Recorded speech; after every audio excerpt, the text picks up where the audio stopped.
Hey everybody, welcome back to Inside Indiana Overtime. Alex McCarthy, Seth Tao, Assembly Hall. Another win for Indiana, a very easy one, 83-60 over SIU-Edwardsville.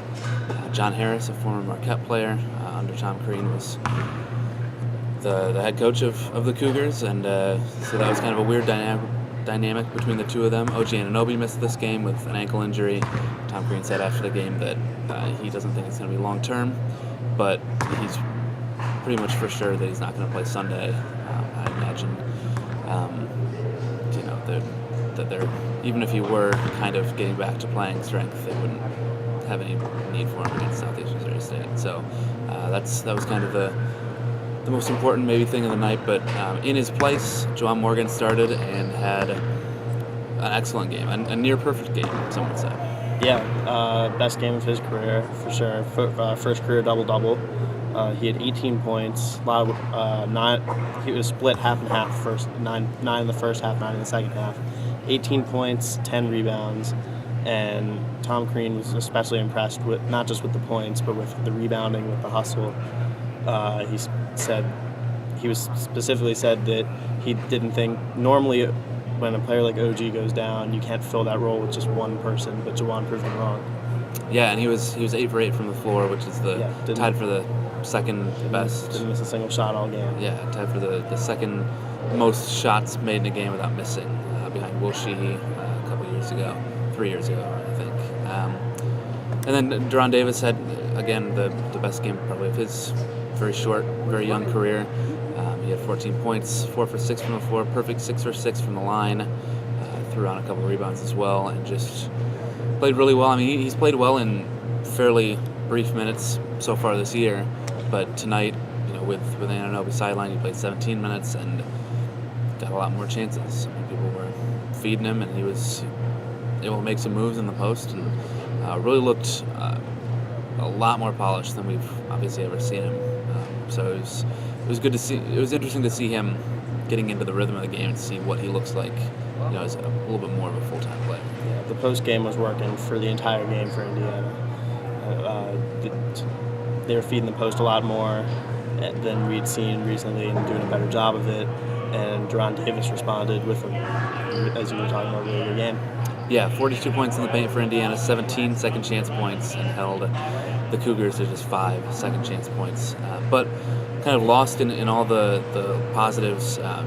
James Blackman Jr. and Thomas Bryant were combined 5 for 21 from the floor. They both ended up in double digits scoring and still were making some pretty good plays, but that's just not a very efficient night. You look at kind of the extremes there with Morgan and Davis combining to be 12 for 14, and then you have these two guys who are a little more experienced than either of those two, who just were not really able to find their shots tonight. But you can afford to do that in a game like this. You can afford to have your leading scorer and maybe your best all-around player just have off nights. And when you have other players picking you up, that helps. The thing that has to be encouraging is that the same thing happened against Fort Wayne in the loss, where Anunoby was sick and basically unavailable, and James Blackman was having an off night, and in that game the rest of the team looked kind of lost offensively, didn't know who to lean on. In this game, the same thing happened. Anunoby hurt and Blackman having an off night, but Juwan Morgan stepped it up, Deron Davis stepped it up, the other guys found roles to step it up for Indiana.